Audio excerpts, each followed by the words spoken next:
Muito boa tarde, muito bem-vindos aqui ao nosso encontro, né, Diálogos sobre Educação, e nós vamos conversar hoje com a Andréa Kubota, que é autora, organizadora, né, do livro Poesia Marginal na Escola. Bem-vinda, Maria Villani. Então, a Andréia organizou esse livro com os alunos, né, a partir do trabalho que ela desenvolve na Escola Estadual Cidade de Hiroshima.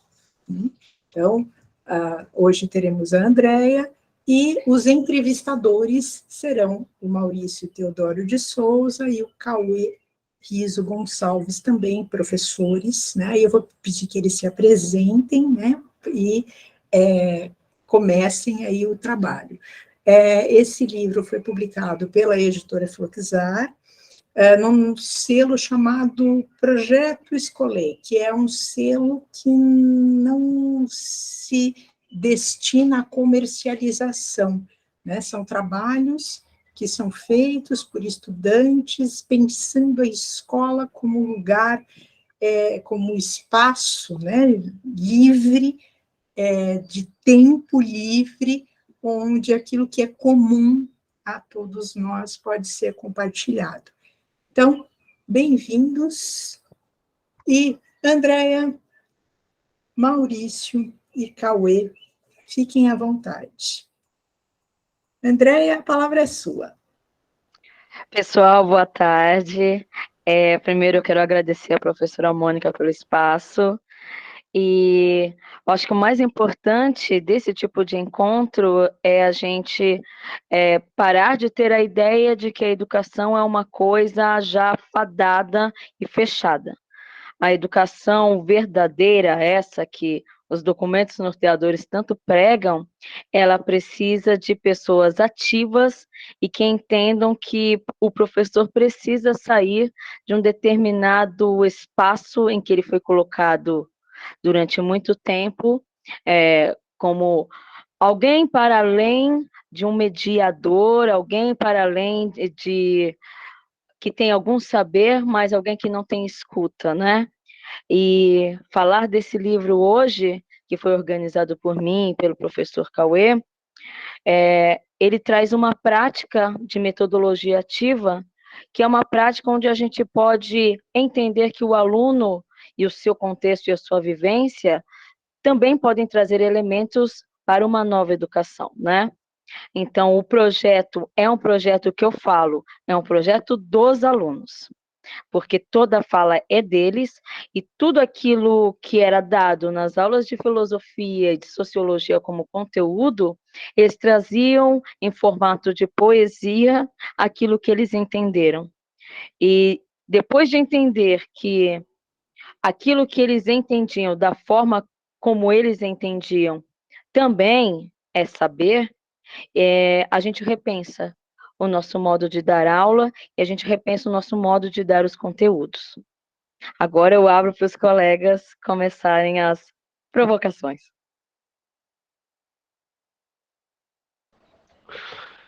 Boa tarde a todos. Meu nome é Cauê, eu sou professor da rede estadual de São Paulo. Trabalho com a professora Andréa na Escola Cidade de Hiroshima. Também quero agradecer à professora Mônica esse espaço. Quero agradecer também a todos os alunos que estão acompanhando, aos convidados. Quero agradecer ao professor Maurício, né? Professor Maurício dispensa falas ao meu respeito. Estudei com ele na universidade e, de certa forma, ele foi o meu provocador. Gostaria de começar, se o professor me permitir, né, fazer os questionamentos em relação à proposta. Eu acho também extremamente relevante, né, esse espaço para as discussões, e trazer a primeira pergunta à professora Andréa, né, que vai muito ao encontro ao projeto que ela desenvolve desde 2019 na Escola Hiroshima. Professora, muito se fala em metodologias ativas, tanto em instituição de ensino, sejam elas instituições de educação básica, quanto instituições de educação superior. Mas o que se vê ainda são métodos que limitam a produção de conhecimento, aquele conhecimento crítico e reflexivo, capaz de emancipar os discentes. Gostaria que você falasse um pouco sobre a metodologia de júri filosófico para os convidados. Tá. Perfeito.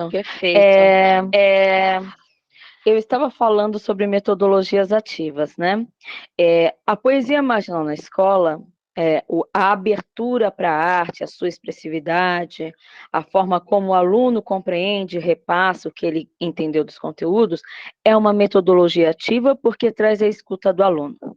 O júri filosófico na escola também é uma forma de protagonismo juvenil. Por que isso? Porque você permite que o aluno pesquise, que o aluno perpasse por todas as etapas que são necessárias para você compreender de forma aprofundada uma questão, mas a partir do modo como eles entendem e conseguem fazer. Né? Por exemplo, eu tenho um júri filosófico onde eles trazem um tema, que é um tema do currículo paulista. Dentro desse tema se forma uma tese, e a partir dessa tese eu formo grupos na escola, onde eles têm que defender ou acusar a questão, ou seja, trazer argumentos de todas as disciplinas, de todas as áreas possíveis. Essa pesquisa, essa argumentação é deles. Eles são os agentes no momento de passar o conteúdo para os outros colegas.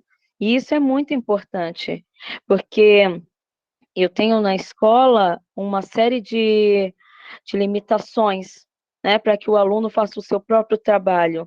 A gente limita e, às vezes, coloca o aluno num lugar muito estranho, que é um lugar de como se ele não conseguisse, como se ele tivesse limites já pré-determinados. Quando eu dou para eles o espaço de fazer a própria pesquisa, de escolher seus grupos, de entender a argumentação a partir de vários olhares diferentes, eu estou realizando uma forma de educação que prioriza, né, o aluno e o espaço que ele tem para aprender, né? Eu não me coloco à frente do ensino-aprendizagem, eu deixo que ele também se coloque. Obrigado, professora. Deixarei para o professor se apresentar. Boa tarde a todos e todas. Espero que todos vocês estejam ouvindo bem. Também, como o professor Cauê disse, agradeço o convite, agradeço a oportunidade de estar discutindo essas questões referentes à educação. Peço desculpas por algum barulho que possa haver, porque o espaço que eu estou é um espaço público e que, de alguma maneira, as pessoas também têm liberdade para se expressarem, especialmente que hoje é final da Copa Libertadores, né? Então, me desculpem por algum barulho. Andréa, falando especificamente, parabéns pelo projeto, parabéns pela publicação do livro, acho que isso é um avanço do ponto de vista de propostas na educação, especialmente tratando-se de escola pública, né? Tratando-se de jovens, isso é bastante importante. Mas a minha fala é no sentido assim, você, como eu, consideramos importantes que os alunos sejam críticos, proativos, e procuramos trabalhar dessa maneira. No entanto, alunos críticos e criativos não são alunos dóceis. Não são alunos que ouvem e aceitam as coisas. E que muitas vezes eles vão trazer coisas que vão contra aquilo que a gente entende como adequado. Mas para eles isso tem grande significado. Então eu gostaria que você, por gentileza, se houve algum evento que você citasse,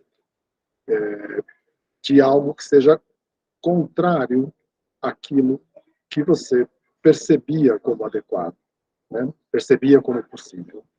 Porque a crítica é muito importante, só que ela também nos coloca em situação de vulnerabilidade.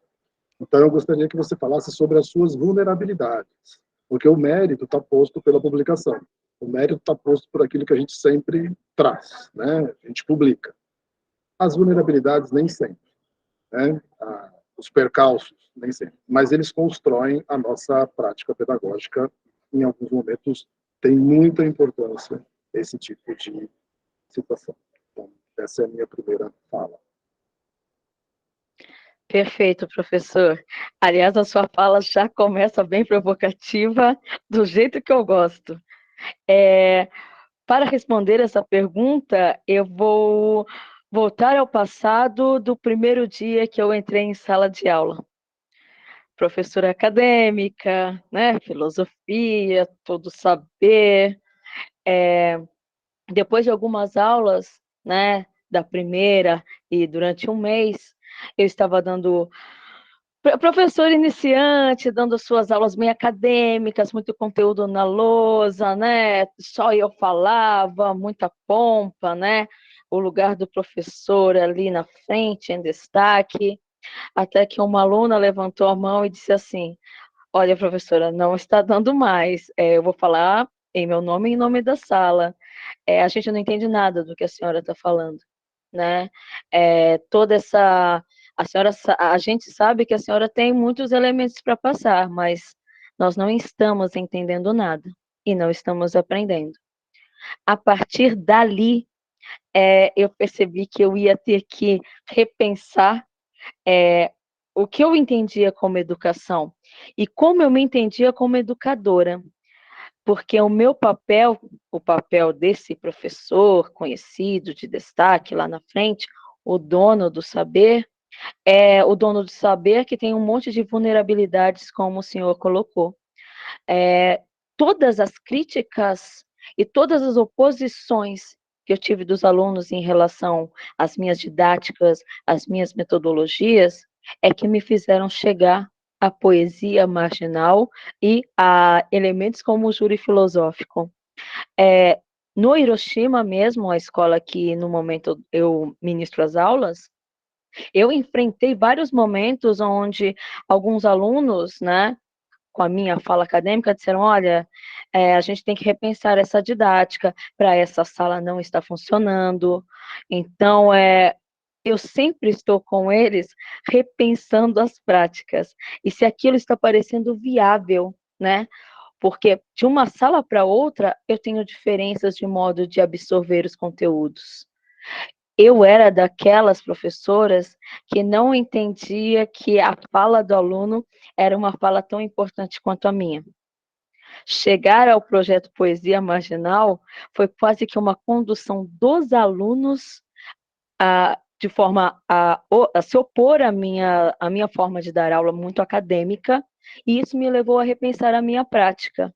Então, se hoje eu tenho trabalhos que me levam mais a trazer o aluno como protagonista, é por causa exatamente deles terem pego no meu calcanhar de Aquiles, né?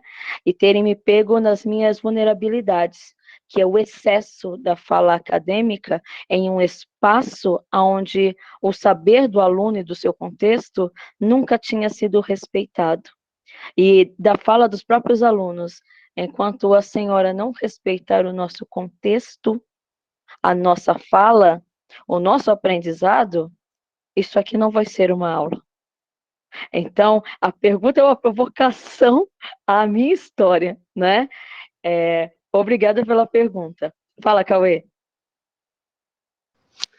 Eu me lembro muito bem, durante as aulas, né, que eu tive na universidade com o professor Maurício, e até pegando um pouco da fala dos dois professores, tive uma grande dificuldade, né, saí do ensino médio, fui para a universidade, e tive uma grande dificuldade, né, de talvez entender o que era dito, e me lembro muito bem, né, até vai ao encontro da fala dos dois, da contextualização, né, que sempre era falada pelo professor Maurício, né, de eu não conseguir contextualizar aquele conhecimento em determinados pontos, né, eu acho que isso é de extrema relevância, como disse a professora Andréia. E quero também aqui enaltecer, né, todo esse trabalho pedagógico que eu faço com ela, essa oportunidade que eu tive de conhecê-la, para que eu possa até já colocar a outra pergunta, né, mas me faltou, né, essa justificativa. Assim como o professor Maurício foi uma grande provocadora minha, eu acho que eu tenho essas questões, né, de me identificar com esses professores. Andréia, indo nesse contexto de estética, por que ainda há um preconceito, principalmente nos espaços escolares, em relação às artes marginais, né? Por que não se consideram manifestações artísticas, essas artes marginais? Por quê? Será que é só porque não vai em encontro das artes que são consideradas padrões? Tá. É, Antes, deixa eu só fazer uma pergunta. Professor Maurício, eu consegui responder a sua pergunta? Eu penso que a gente tem a oportunidade de conversar. A conversa é mais importante, as reflexões são mais importantes do que a pergunta e a resposta, na verdade, né? O que você Com poderá certeza. fazer com isso, acho que cada um de nós aqui vai poder olhar da maneira que mais bem entender. A, a intenção é essa, fundamentalmente. Eu acho que Perfeito. sim, me sinto satisfeito, mas não necessariamente que isso esgote a nossa conversa. Nada se esgota quando se fala de educação, né? Perfeito. Cauê, eu me lembro que na conversa que eu tive com você e com o professor Maurício, naquele dia que tomamos café, que eu perguntei para o professor o que ele pensaria que a educação precisa hoje para ser mudada. Me lembro da resposta também. E a minha resposta vai nesse sentido, tá? Por que não é considerado arte marginal como arte? Porque eu vivo numa sociedade padronizada e a arte também está dentro dessa padronização. Então, se eu digo que algo está à margem ou não se enquadra, provavelmente ela não cabe dentro dos conceitos que eu assumo, por exemplo, como arte. Quando eu falo de poesia marginal, fica pior ainda, porque, na verdade, o Islã, a poesia na escola, tinha começado pelo grupo de professores de linguagens. Olha só. E para eles, a linguagem ela tem que obedecer a regras, né? E nessas regras não cabem elementos de contexto. Né? A sua vivência individual, a sua emoção subjetiva, o modo como você entende aquilo que eu te passo, a sua interpretação, não importa. O que importa é que eu estou lhe dando um elemento quadrado fechado que você tem que absorver e repetir, né? Entendo que só a palavra marginal, ela já muda tudo. Se eu falasse, olha, vai ter um sarau de poesias, eu vou lançar um livro de poesias. Nossa, lindo! Poesia marginal? Nossa, mas o que isso quer dizer? Que o meu filho é um marginal? O que ser marginal significa? E por que ser marginal? Estar à margem, não estar dentro do padrão? Porque isso é tão ruim. A minha pergunta é por que a gente não muda a nossa cabeça em relação a ressignificar os conteúdos e os conceitos. Porque a arte sempre vai ser a arte renascentista, a arte de tal autor, poesia só é poesia se for de determinado poeta, se for de outro não é, porque a fala periférica, e aí vem muitas outras questões, que são questões sociais também, que também estão dentro da escola. Por que não? Porque tudo tem que estar dentro de um padrão fechado, ou isso vai ser inaceitável, e dentro da escola, isso é um risco muito grande, né? A escola pública trabalha com públicos muito diversos, e uma parte desse público é periférica. E quando eu vou falar, eu falo sobre o meu mundo, sobre o que eu vivo, sobre o que eu penso, sobre o meu cotidiano. Se isso não pode ser arte, então nós temos uma questão. Pode falar. Eu queria pegar essa fala da professora Andréia, né, da poesia, ter sido começou a ser trabalhado nas escolas públicas no conteúdo de linguagem, e se vocês me permitem, trazer um pouco o professor Maurício para essa discussão, né, fazer uma pergunta ao professor. Tudo bem? Perfeito, perfeito. Professor, sabendo-se que a área de conhecimento que o senhor estuda, aonde eu me formei também com o senhor, é a educação física, eu queria saber do senhor se é possível pensar o Islã, né, como uma possibilidade dentro da educação física. E se sim, de que forma, professor? Sim, né? Acho que isso cabe a todos aqueles e aquelas que têm intenção de alunos e alunas reflexivos, pensantes, né?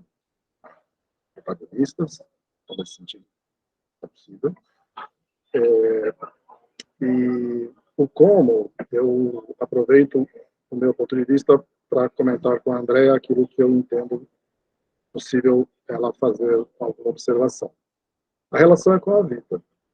Né? Todo conhecimento ele precisa ser aplicado ou percebido como possível de utilizar no seu cotidiano. É o meu cotidiano, é o meu dia a dia. E nesse sentido, a questão da linguagem ou o acesso à linguagem faz toda a diferença. Por exemplo, se eu pensar as bodas de Fígaro, numa tradução para o português, certamente as pessoas achariam marginal. Né? Porque o casamento de alguém, ou carne, né? Também a gente poderia pensar, carne são situações absolutamente da vida. Só que numa linguagem, numa relação que teve uma valorização pela comunidade, pela sociedade. Então eu entendo que o que dá sentido, Cauê, é a relação com a vida, à medida que eu aplico aquilo. No livro, André, eu achei muita vida dos alunos e alunas, né? A declaração deles sobre várias coisas. E nesse sentido, o conceito de estética me remete à beleza. E a minha pergunta é: os seus alunos se sentiram mais belos e belas a partir daquilo que eles escreveram?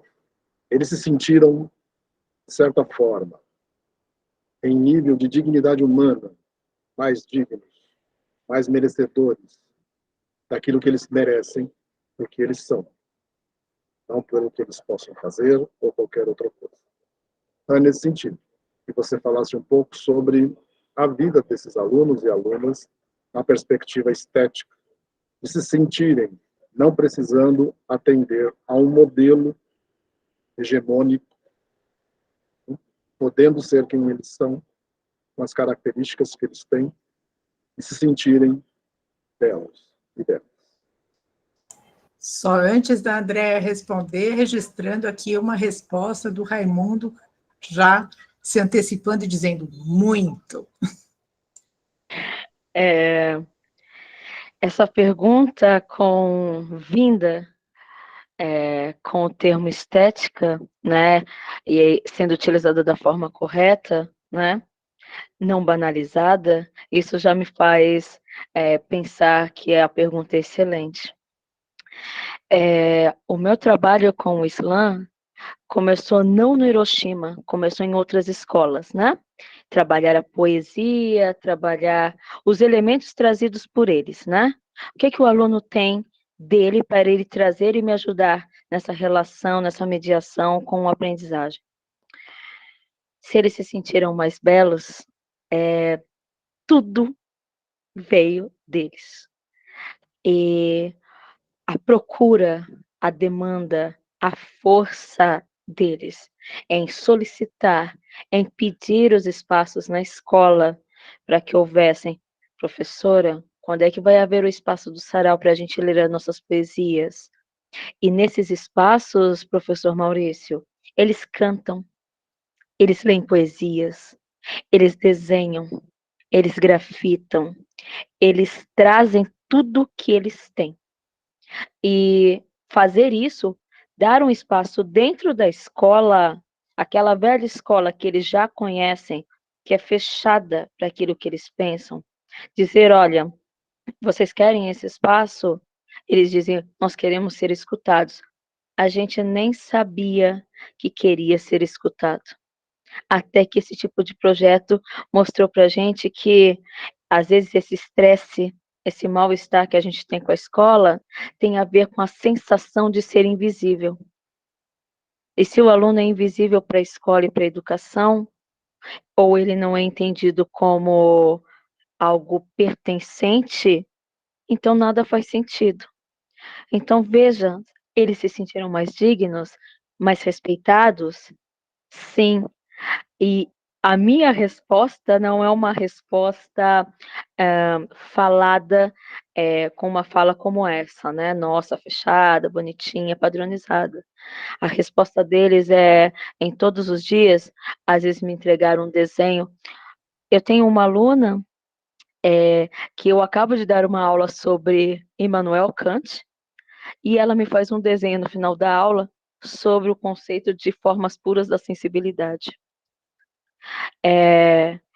Os alunos me procuram: professora, vai ter de novo? A gente precisa falar, a gente precisa ser escutado. Quando vai ter de novo o sarau? No espaço escolar, o slam, a poesia marginal, abre para que o aluno se sinta belo e entenda o seu contexto como algo relevante. Então, essa pergunta é a pergunta sonhada, porque não foi um processo assim: eu estou trazendo agora o projeto Slam. Professora, quando vai ter espaço para poesia na escola? Professora, quando vai ter espaço para eu falar? Então, eles abriram o espaço, né? E eu fui com eles. Tudo bem, professor? O Raimundo levantou a mão. Isso, por falar em espaço, Raimundo, pode abrir o microfone e falar. Licença, estão me ouvindo? E se quiser abrir a câmera também. Não, só o mic mesmo. Bom, eu queria dar um adendo no que a Andrea falou. Na escola Hiroshima, eu estudo há pelo menos 6 anos, e eu sempre senti como aluno,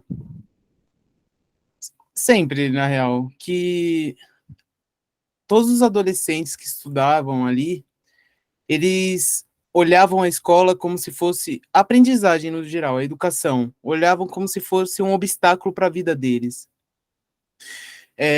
E eu acho que isso desfavorece um pouco o protagonismo, né?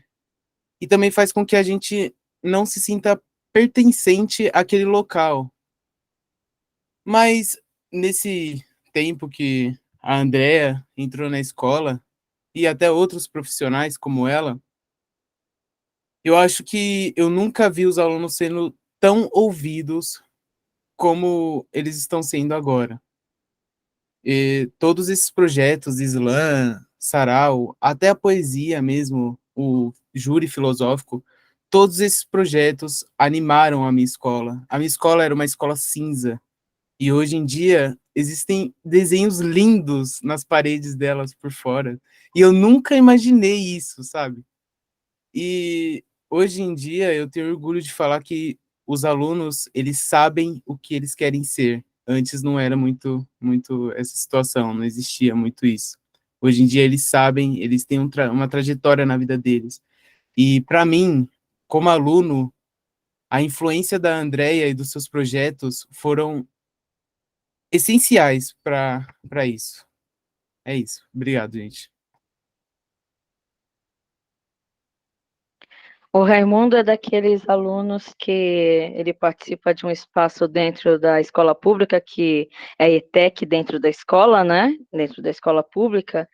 E no formato PEI, que é o formato de educação integral, esses alunos da ETEC não podem participar desses elementos diferenciados de um programa integral, né? Então, a fala do Raimundo é a fala de um aluno que tenho tentado puxar, né, porque a fala dele é uma fala muito significativa sempre, e é como eu disse, vem dos alunos. Eles necessitam e são eles que abrem. E eu vejo o espaço e eu puxo, porque não é fácil lidar com o espaço educacional. A educação, ela ela pertence, ela perpassa muitos componentes, e não é fácil lidar com as diferenças de pensamento, por exemplo, entre os professores sobre o que é educação.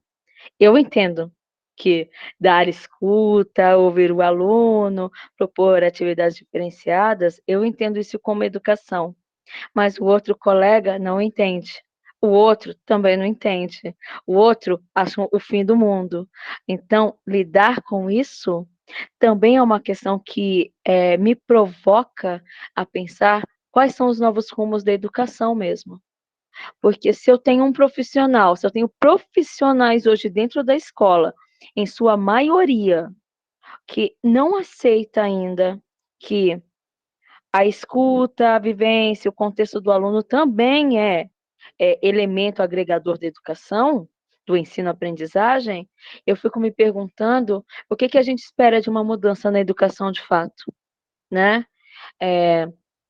Vou pedir, eu vi que o Cauê levantou a mão, vou pedir para que ele fale, e vou pedir também para que o professor Maurício me fale, né?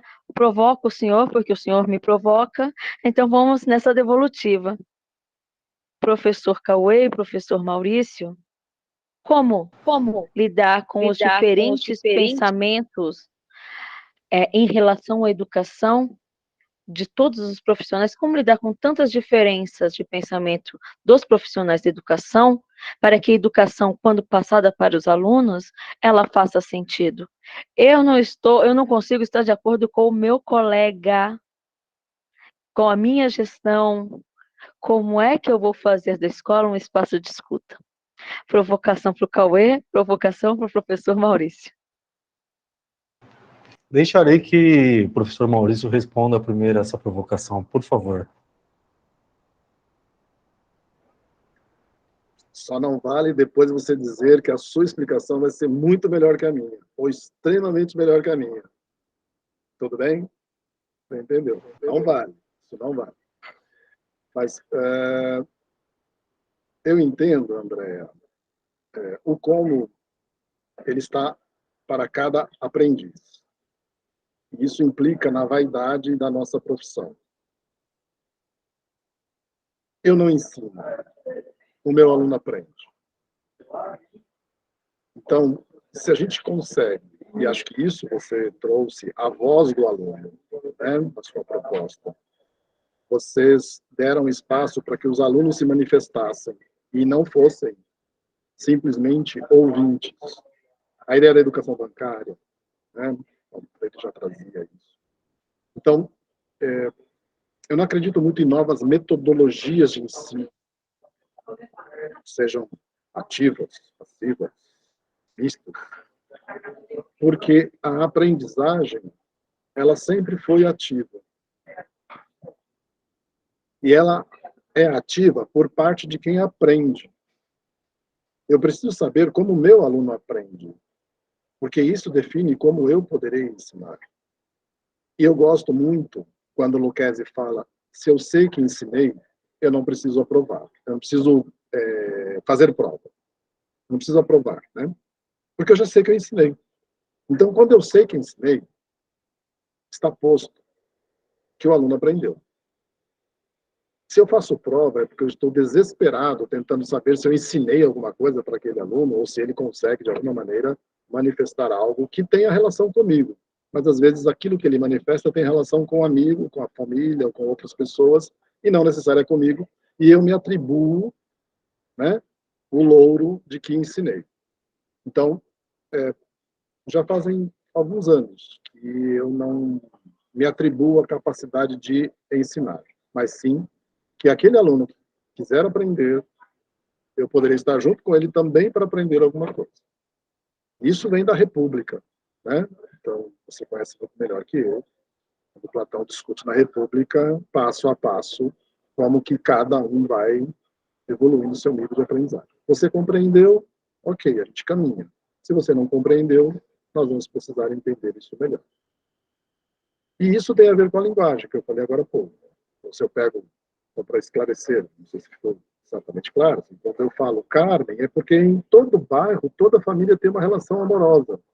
Tem uma questão que perpassa né, os amores. E o seu livro tem vários alunas falando dos amores deles, assim, como que eles se relacionaram com outros, como poderiam estar ou não vivendo isso, né, se juntos ou separados, enfim. E isso os aproxima de karma, né? Isso me dá uma percepção de mundo, de vida. Então eu entendo isso. Passa por eu ser menos vaidoso em achar que eu ensino alguma coisa e reconhecer o que o meu aluno aprende. E aí vários comos, né? Vários caminhos poderão atender essa questão. Perfeito. Ainda provocativa a fala que foi deixada, né? Porque agora a pergunta que eu me faço é: como eu faço o professor ser menos vaidoso e entender, né, que ensino, aprendizagem também tem a ver com tempo e contexto e vivência, né? Como eu faço para sair do pedestal do conceito de professor que tudo tem e tudo passa? Fala, Cauê. Você me deixou numa situação muito difícil, Andréia. É uma resposta, se houver, uma resposta extremamente complexa, né? Até estava pensando esses dias, lendo algumas coisas, né, em relação à educação, retomando um pouco dos estudos, que eu acho importante, eu sempre estou em formação, e refleti muito, né, uma reflexão que já vem da época de universidade. E depois que eu entrei na escola mesmo, né, eu sou jovem ainda no magistério, como você sabe, o professor Maurício sabe, e estou aprendendo a cada dia, estou aprendendo junto aos alunos, e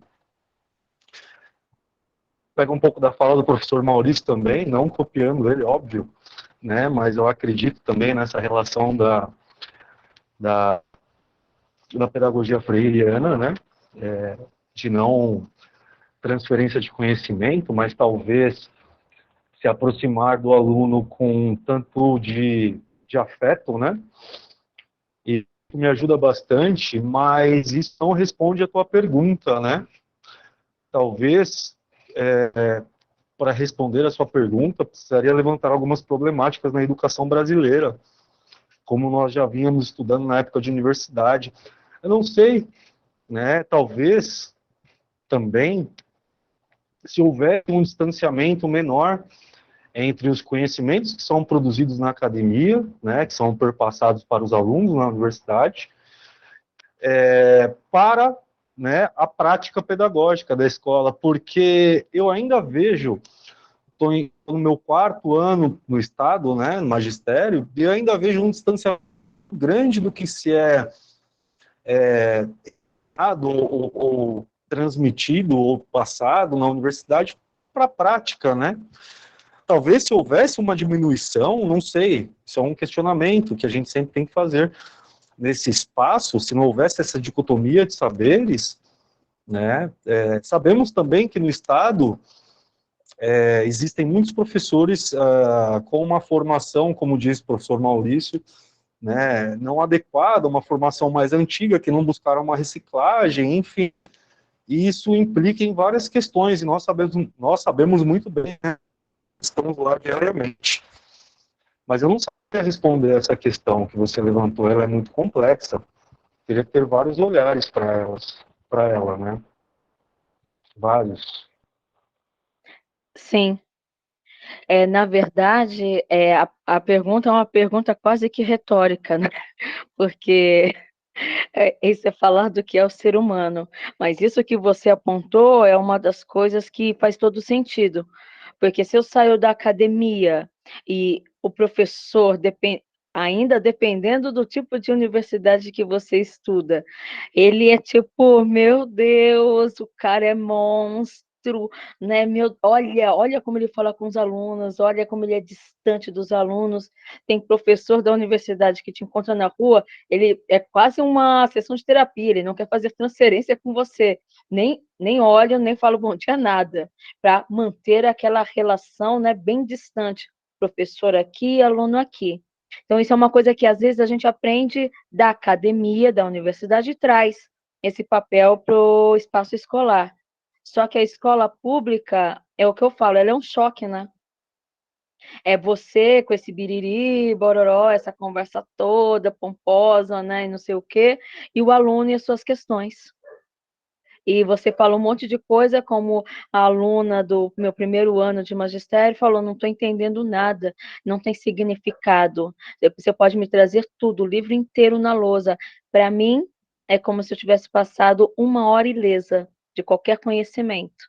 Então, a pergunta foi retórica mesmo, não pretendia de forma nenhuma que houvesse uma resposta fechada, mas eu queria era provocar, porque enquanto o professor estiver no pedestal, for um acadêmico que repete igualzinho o que ele aprendeu, o modelo que ele aprendeu na faculdade, na universidade, e passar para o aluno isso, e ainda mais o distanciamento, eu não sei quais caminhos eu consigo imaginar para uma educação como essa, né, que forjada pelos documentos norteadores da BNCC, por exemplo, que dizem que o professor, esse, distante, que aprendeu o modelo da academia, que ele tem que trabalhar habilidades socioemocionais, que tem que ter uma educação integral. A pergunta não é só sobre a vaidade do professor, é como pensar uma nova educação, tendo em vista o que a gente tem hoje. Eu falo isso, professor Maurício, porque o resultado desse livro, que é consequência dá no livro, ele foi uma forma de resistência, não só nessa escola, mas nas outras escolas também. É uma resistência, às vezes, em relação aos professores. É uma resistência a um contexto, a um modelo dado. Se não é a força dos alunos, que são quase um tiro atravessando um papel, e é uma força muito grande, eles pedem. A escola se movimenta com a arte deles. Não tem como segurar isso. Não fosse a força deles, a resistência deles em relação a esse modelo proposto, de repente eu teria a repetição do mesmo modelo sempre. O livro é a consequência deles e da resistência que eles estão fazendo em relação a esse modelo dado. Então, já que estou aqui, e estamos aqui, e já que o professor Cauê não respondeu a minha questão, vou fazer mais uma. Ah, a professora Mônica quer falar. Depois eu faço a próxima provocação. Mas antes de eu falar, eu queria ouvir a Solange e a Maria Villani, que também são professoras, né, e que têm uma experiência aí com isso. O que vocês pensam disso?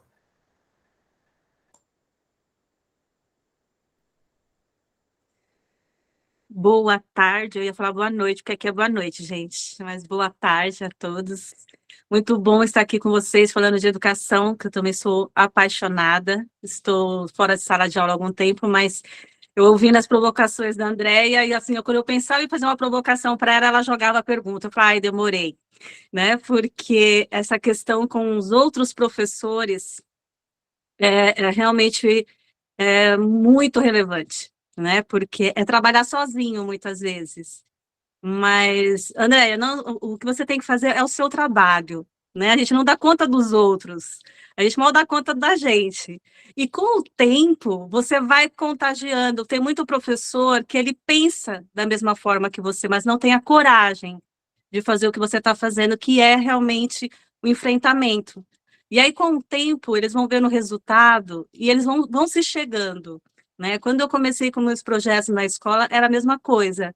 Era sozinha, muitos professores rejeitavam assim até a minha presença, né? Tinha professor que falava, quando eu falava assim, eu estava pensando num projeto, só de falar a palavra projeto, aliás, eu já era chamada assim, vem a professora dos projetos. A gente não vai participar, nem sabia o que eu ia propor. E já falava, a gente não vai participar, né? E eu fui de pouquinho, né, fazendo meus projetinhos e foi crescendo da mesma forma que tem crescido o seu trabalho, né? Que eu fico muito orgulhosa quando eu acompanho, porque eu sei o que isso significa para os alunos, né?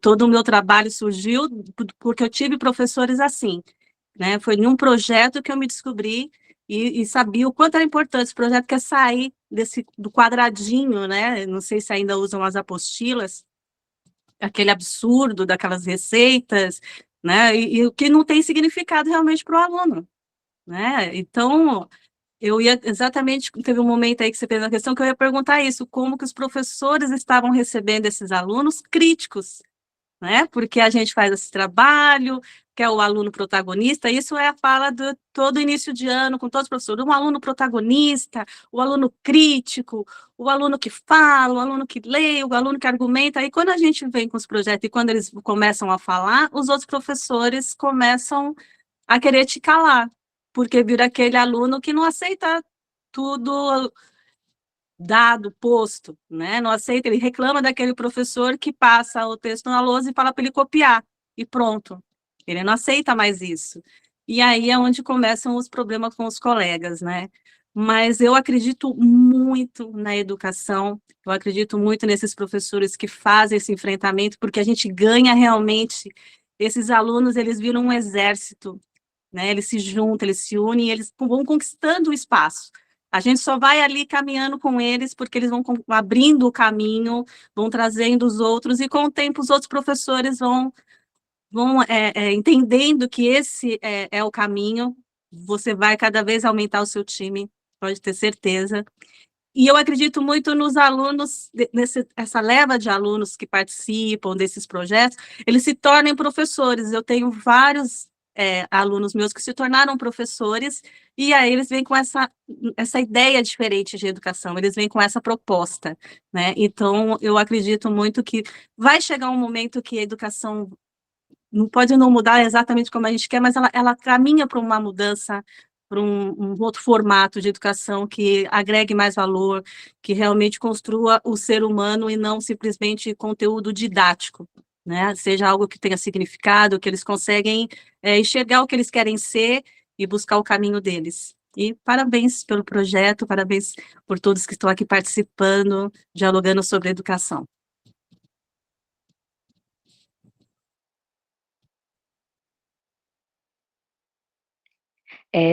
Antes de chamar a Vilane, né, como a professora Mônica citou, primeiro, que felicidade te ver de novo, Sol. A Solange e ela estudamos juntas, e ela foi uma das primeiras alunas a entrar na escola pública, trabalhar como professora, e ela já entrou na escola com aquilo que ela tinha, que era muito amor, né? E eu me lembro dessa fase da resistência aos projetos há mais de 10 anos atrás. Eu já me lembro dessa resistência. Olha a gente aqui de novo em 2022, ainda falando da resistência dos professores a repensar a educação nos seus modelos, nos seus formatos. Resistência na escola? Eu diria que resistência é uma palavra linda quando vem dos alunos, não tão linda quando vem dos professores, porque uma coisa é a resistência embasada, outra coisa é a resistência por permanecer em algo que exclui o outro. Uma coisa é a resistência que inclui, outra coisa é a resistência que, por exemplo, diz que a poesia é uma coisa fechada, é A, B, C. Se for D e E, não é poesia. Esse é o tipo de resistência que eu acho estranhíssima, e não é num bom sentido, esse estranhíssimo, a resistência que coloca o aluno e a sua fala fora do espaço educacional. É quase como uma não educação. Obrigada, Sol.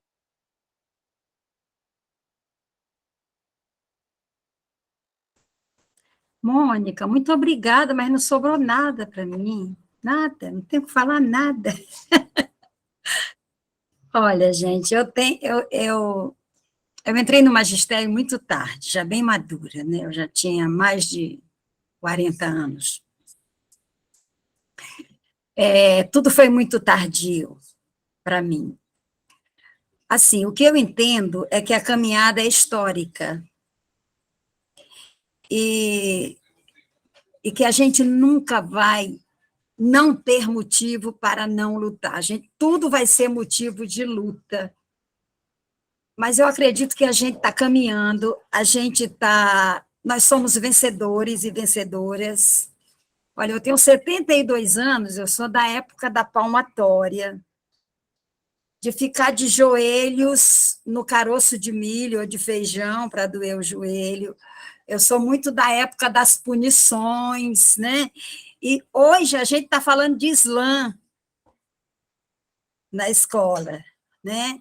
Então, eu acredito que a gente tem que ver isso de uma forma assim, muito positiva. A gente realmente está evoluindo enquanto humanidade, né?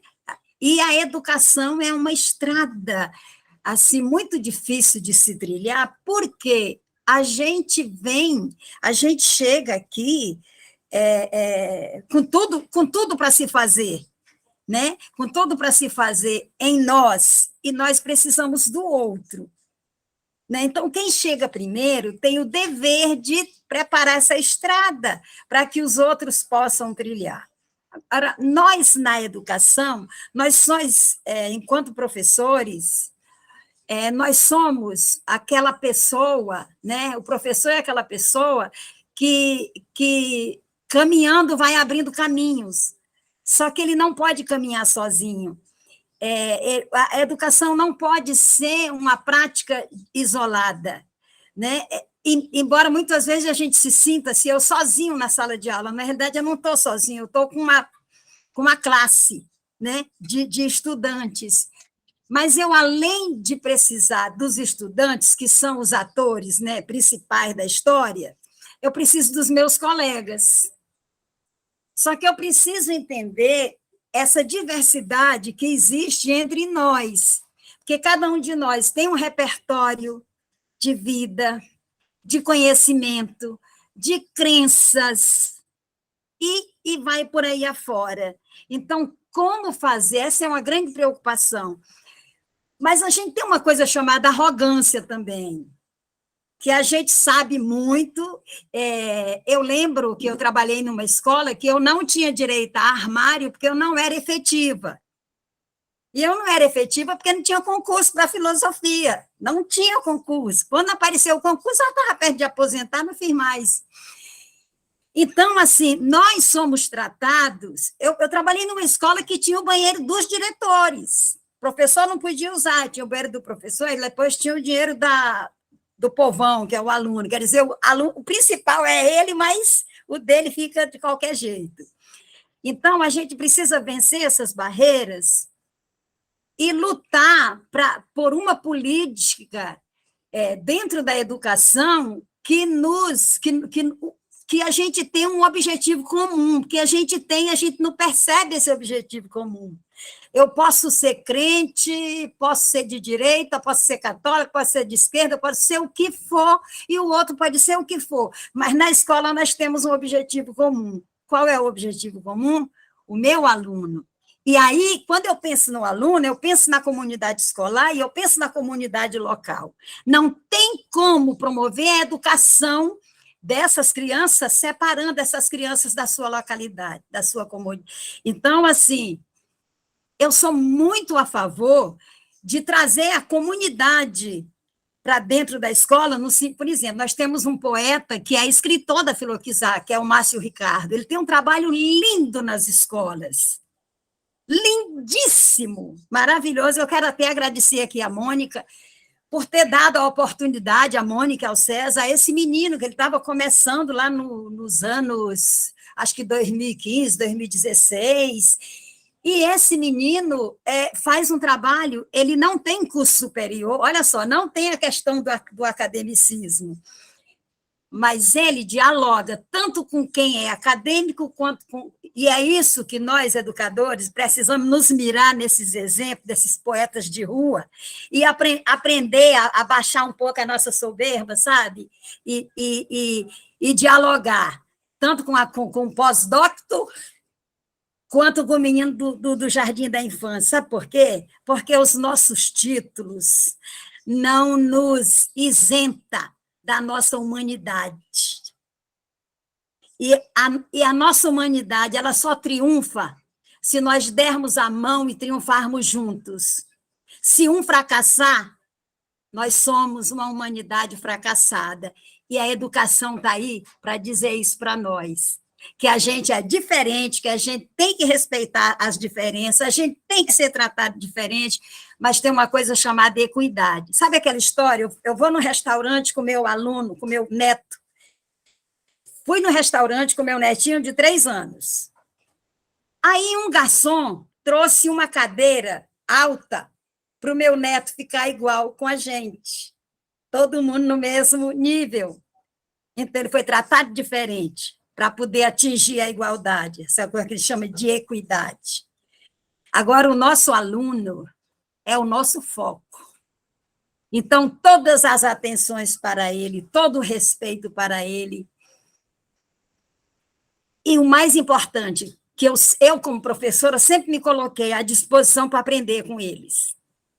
Mas eu dizia, eu tenho um bocado de coisa para compartilhar com vocês.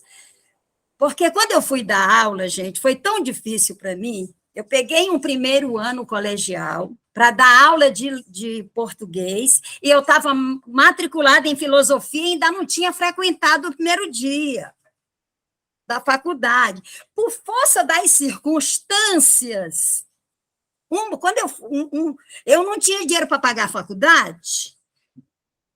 Aí um ex-professor falou, vai se inscrever na delegacia de ensino, porque na época era delegacia, hoje é diretoria, está mais humano, né? E aí eu cheguei lá, aí ele falou assim, sabe por quê? Você vai dar umas aulinhas e você vai conseguir pagar a faculdade. Eu falei, é mesmo, vou lá.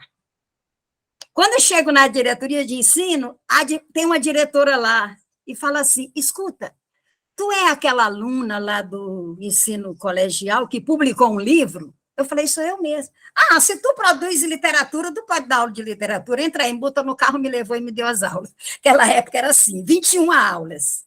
Cheguei na sala de aula, prestem atenção, gente, que é uma coisa muito séria.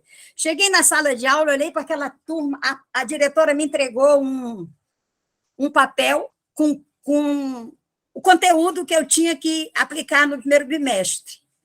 Eu olhei para o conteúdo, olhei para os alunos, olhei para mim, o que eu estou fazendo aqui?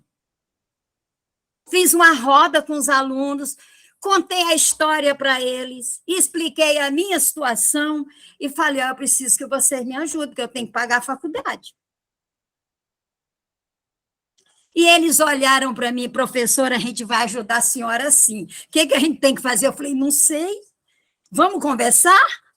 Vamos conversar. Aí decidimos que aquele primeiro bimestre, para eu aprender, eles iriam dar aula para mim. Pegamos o conteúdo programático, eles se reuniram em grupo por afinidade de conteúdo e falaram, a gente vai estudar. A gente vai fazer o seminário para a senhora vai aprender e no segundo semestre a senhora ensina a gente. Eu falei, é mesmo? Gente, eu nunca vi na minha vida seminário de acentuação gráfica, mas aconteceu nessa sala. E aí eu aprendi com eles a dar aula. Né? Então, assim, a coisa melhor que tem é a sinceridade, é o respeito, é não se colocar acima de ninguém. Coitada de mim. Gente, a maioria dos professores na periferia, hoje não, está tudo chique, mas na minha época era tudo muito tão difícil. Mas eu vi assim, a menina da favela pegava o diploma de professora, ela já não era mais daquela classe. Embora ela continuasse no barraco, na favela, mas os meninos eram catarrentos, e aquilo me revoltava. Né? Então, assim, o que a gente... Eu estou falando demais, né? Mas eu entendo que o que a gente mais precisa é diminuir essa distância, se entender como humano, cheio de defeitos. Mas também a gente tem humildade para receber as críticas. E a gente tem que perguntar para a pessoa, você está dizendo que eu estou errada? Então me ensina a fazer certo. E se a pessoa não tiver nada para te dizer, é porque realmente ela está a fim de acabar com a tua moral. Mas se ela disser assim, não, professora, o que a senhora acha de ir por aqui? A gente vai dialogando, vai conversando, e a gente vai construindo conhecimento, vai construindo amizades, a gente vai construindo autoestima para nós, porque nós somos tão pós-docto, é tão necessitado quanto o menino que entrou no jardim da infância. Sabe por quê? Porque existe uma coisa que iguala, a subjetividade, e cada um tem as suas carências, as suas necessidades, as suas frustrações, as suas tristezas. A gente, enquanto ser humano, a gente é um malfadado projeto. A gente está sempre precisando de terapia, não é isso? Então, vamos entender que está todo mundo na mesma esteira, do mesmo jeito. Agora, o Islã, para a educação física, eu tenho umas ideias. A gente pode conversar depois. Obrigada, Mônica. Obrigada a vocês. Viu? Parabéns pelo projeto. Quero o livro.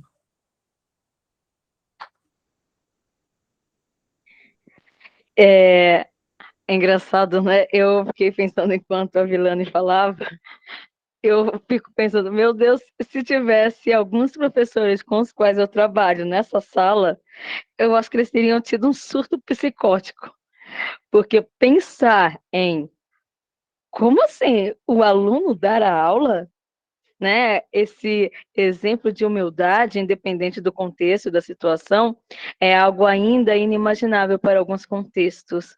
E essa fala ela é tão graciosa num contexto tão.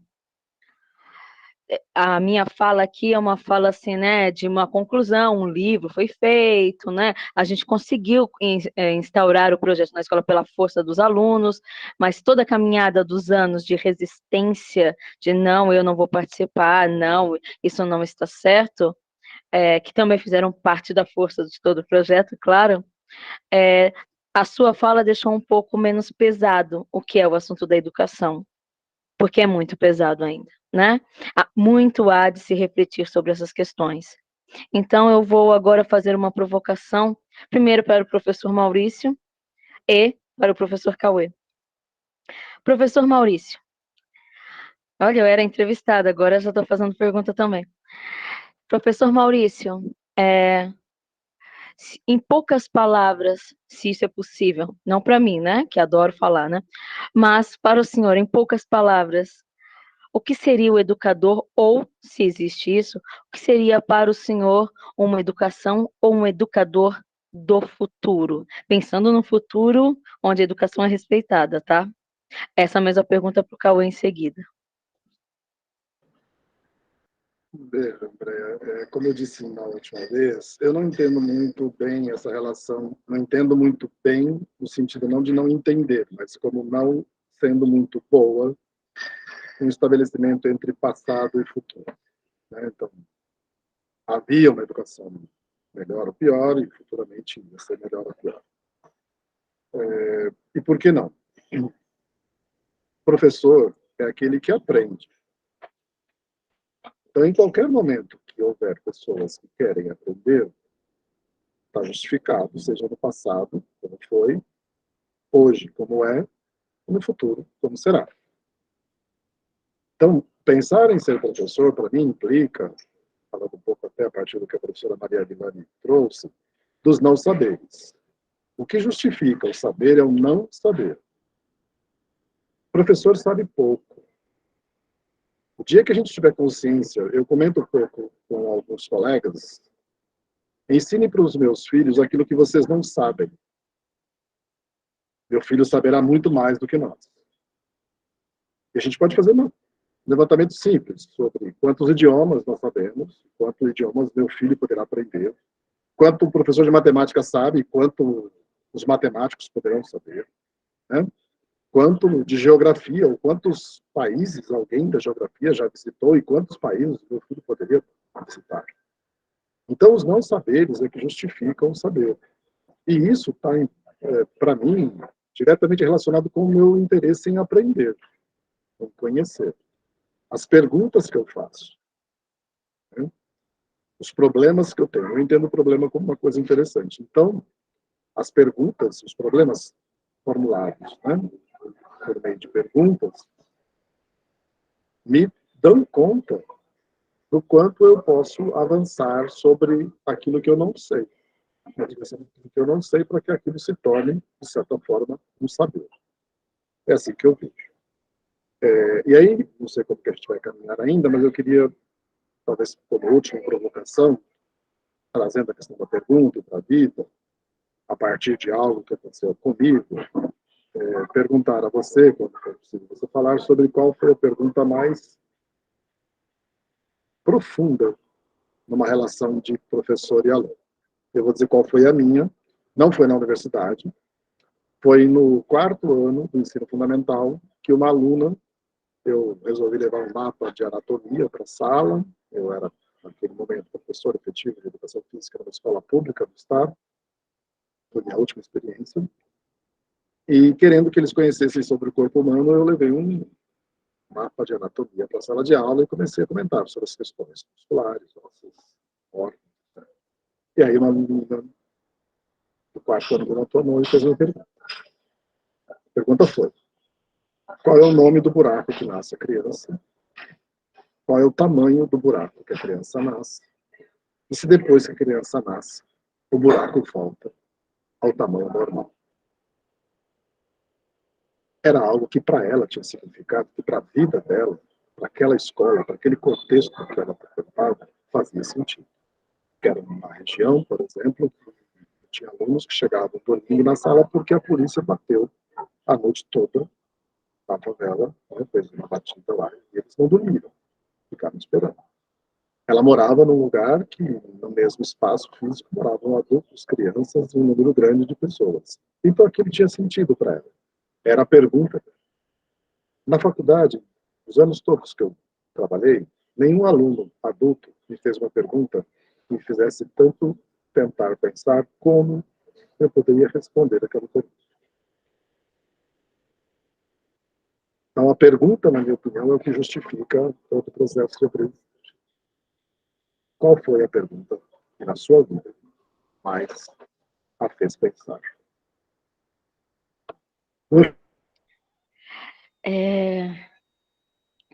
É engraçado que enquanto eu escuto, né, eu penso muito, né, minha cabeça não para de pensar. Eu acho que isso é bom, né? Mas algumas perguntas me perturbam, né? E da mesma forma como eles sentem que eu sou uma provocadora e eu estou ali para provocá-los, eles também me provocam, né? Em 2018, um ano que eu trabalhei em 6 escolas, né? Ao mesmo tempo. Trabalhava em 6 escolas. E na Jaci foi a escola. Uma aluna de uma sala bem difícil, de um contexto bem difícil, ela perguntou assim, né? Eu estava dando a minha aula e ela disse assim: professora, eu existo?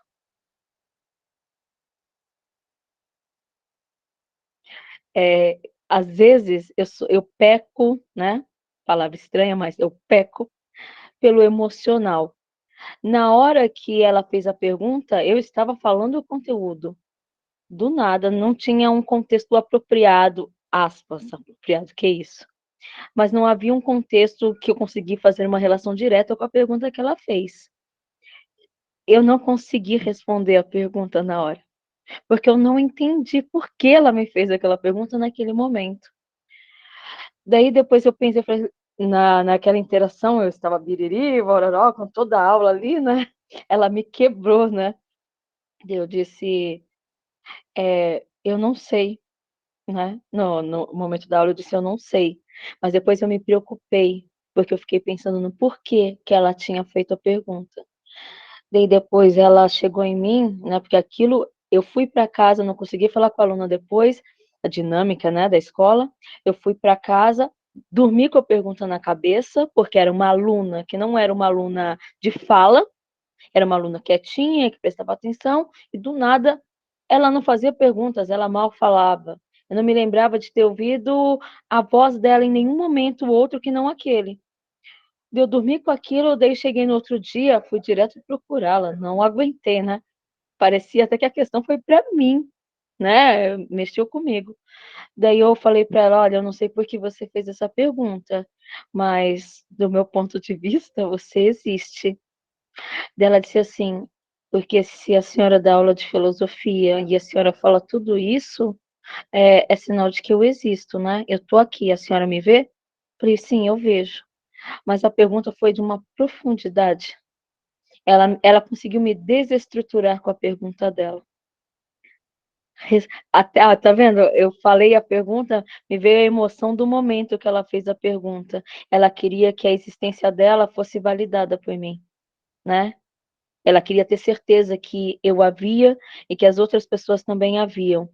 E aquilo para primeiro ano do ensino médio. E a questão dela é se ela conseguia ser enxergada pelas pessoas, se alguém havia. E eu achei aquilo tão lindo que eu nunca me esqueci. Nunca. A provocação posso repassar para o Cauê? Cauê, pergunta feita. Ok, forte, né? Nessa sua fala, né, André? Fiquei aqui pensando também enquanto você falava. De novo, sempre colocando situações difíceis para mim, né? Educador do futuro. O que seria um educador do futuro? Eu faço algumas das palavras do professor Maurício Minas também, né? Que o professor, o educador, como vai ser chamado, ele, ele precisa aprender a aprender, né? Esse é o principal, esse é o ponto, né? Mas, dentre nossas conversas nesse ano, né, nossas discussões, as provocações, as reflexões que nós fizemos durante todos os nossos encontros, né, eu acho que para responder essa sua pergunta, eu preciso me encontrar, né, como um educador, como um professor, como qualquer coisa. E eu acho que eu estou no caminho, Andréia. Eu acho que eu estou no caminho de me encontrar, né, para saber o tipo de professor que eu quero ser, né? São as nossas conversas. E eu acho que eu estou encontrando, né? As respostas que eu estou precisando. Essas respostas elas estão sendo encontradas junto aos alunos. Então eu quero ser aquele professor, aquele educador que simplesmente ama, que não consegue separar a aprendizagem, o processo, né, de ensino-aprendizagem do afeto. Como você sabe, esse ano foi um ano extremamente marcante para mim na escola. Passei por várias questões, né, que só eu e você aqui sabemos, questões pesadas, e, e eu acho que é isso, né, essa proximidade com o aluno, como foi dito em toda a discussão hoje, entender o aluno, o contexto, permitir que o aluno treine, né, não ofuscar o brilho do aluno, como muitos professores tendem a fazer, né. Eu acho que são algumas condições para que o professor tenha para ser considerado um profissional do futuro. É isso. Perfeito, o professor Maurício levantou a mão. Vamos ver se vem mais uma provocação aí que deixa a gente pensante.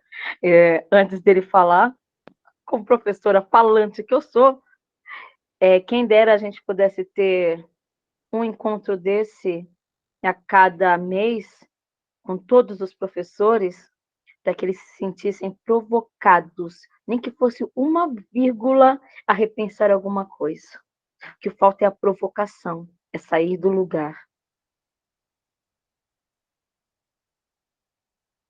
Então, a minha fala pareceu à vontade em relação ao que o Cauê disse. Para ele poder responder, ele precisa se encontrar. E a minha vontade é que os professores se percam e não que se encontrem. O dia que a gente se encontra é o dia que a gente está menos próximo do conhecimento.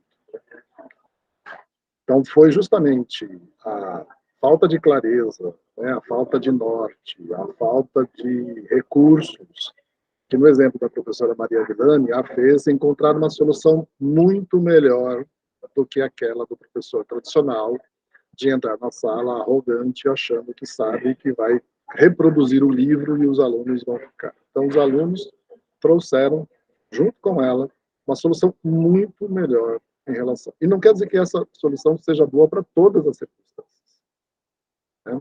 Então, que a gente se perca a cada dia. Me parece isso mais interessante do que se encontrar. e busque solução, os caminhos para aquilo que a gente se perdeu. O outro vai se perder por um outro caminho e vai buscar o seu outro caminho, a sua outra forma. Mas não espere, na minha opinião, isso não é um conselho, né? É apenas uma opinião. Não espere se encontrar para poder sugerir alguma coisa ou dizer algum caminho. Se perder é interessante. Professor Maurício, extremamente filosófico na fala. É engraçado que uma coisa que me chamou muita atenção no professor Maurício quando eu conheci foi porque a gente, né, pensa de forma padronizada também. A área de educação física. Ele me veio logo com o Merleau-Ponty e me veio com um monte de referências, né, que para mim são muito generosas, muito interessantes. Foi quando eu estava perdida na sala de aula, né, e a aluna falou: nossa, o que você está fazendo não faz sentido nenhum para mim. Foi quando eu estava perdida na ideia de didática, na ideia de entender o contexto onde eu estava inserida, que eu comecei a entender e a buscar e encontrar os caminhos, né? Então, o perder-se para encontrar-se, né? Na ponta final, é o processo da educação também, né? É o processo de fazer com que o próprio professor se repense, né? Mas daí, eu penso novamente, como, professor Maurício? Como se repensar, né? Pensando no que a gente tem aí, não precisa ser uma visionária para entender o que é a proposta para a educação do futuro. Eu tenho um modelo de PEI, de ensino integral, onde o professor, né, tem 8 a 9 horas de trabalho dentro da escola com o aluno. Supostamente ele faria atividades diferenciadas, né? Mas essa não é a realidade de fato. Se o professor passa, e olha, são 9 horas onde você pode ter certeza, sábado e domingo você ainda vai estar trabalhando as burocracias do trabalho escolar. Quem é esse professor? Professor Maurício, que vai se repensar, que vai perder-se para encontrar-se, se ele não tem acesso à arte, se ele não tem tempo, se ele nem come, se ele mal dorme. Como? Como eu vou trazer um ser humano que se repensa o seu processo, repensa o contexto, se esse professor ele está imóvel, ele está mergulhado em um monte de burocracias na qual nem ele se acha, nem no trabalho básico do dia a dia. E essa é a previsão para as escolas todas para os próximos anos, todas se transformarem em escolas de ensino integral. Ou seja, perde-se a vida do professor, pois todo o seu tempo é dado no movimento, aspas de novo, do trabalho na escola. Como é que o professor pode se tornar consciente de si, dos seus processos, para trazer algo novo para a escola? Professor Maurício Provocador, conhecido como Queridão, e professor Cauê, conhecido como Queridão de Hiroshima. Respostas, por favor. Eu entendo que o subverso, a subversão, eu entendo que é esse o caminho. À medida que a gente conseguir caminhar pela subversão do sistema, é que a gente pode estar contribuindo para que o aluno se perceba e construa o seu próprio caminho. Eu entendo isso. Certamente não é simples, certamente não é fácil. E aí, para mim, vem o segundo ponto, que é o compromisso. É o compromisso que eu tenho com o meu aluno e com a educação. Isso não implica no salário por exemplo, nem outras coisas que eu preciso fazer. O meu aluno não pode ser ignorante a partir da minha ignorância. Isso não se justifica de modo algum. Eu preciso criar um caminho para que o meu aluno vá para além de mim. É assim que eu penso. Perfeito. Queria provocar mesmo, porque a resposta é uma resposta quase difícil de se pensar, né? Quem é esse professor? O que que ele tem, né? Mas não se justifica ele não ter e o aluno também não ter, né? Cauê?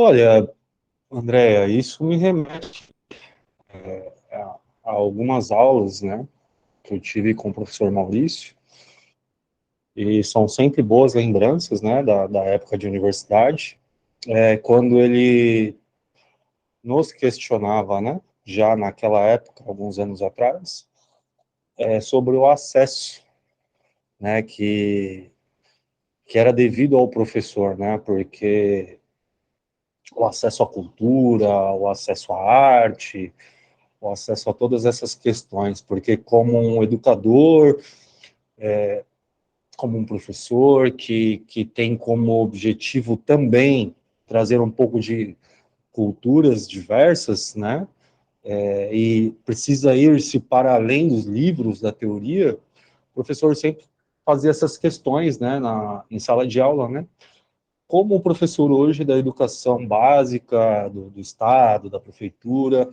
conseguiria ter tempo ou até mesmo acesso financeiro a viagens, por exemplo, para explorar coisas diferentes, né? Eu acho que essa sua questão também entra em choque com essas coisas que já eram levantadas por ele. E como você mesmo disse, eu não consigo ver, né, uma solução para isso, porque o governo, ele, de certa forma, ele, vamos colocar que ele aumenta o subsídio do professor, até mesmo pensando que somente a relação econômica ou o valor é o que é o mais importante, né, o professor, mas tem a questão da demanda de tempo para que ele possa buscar ampliar os seus horizontes, e isso a gente realmente não tem, né? Não tem muito o que eu dizer, não, em relação a isso. Eu não vejo uma perspectiva tão para hoje, assim, né? Não, não tem mesmo, não. Eu faço aqui o que eu faço na sala de aula. Eu fico provocando a gente porque a nossa cabeça explode, né? Em pensar nessas questões. Quem está na educação porque realmente vê sentido, pensa muito sobre essas demandas, né? Quem é esse professor que dá aula hoje, né?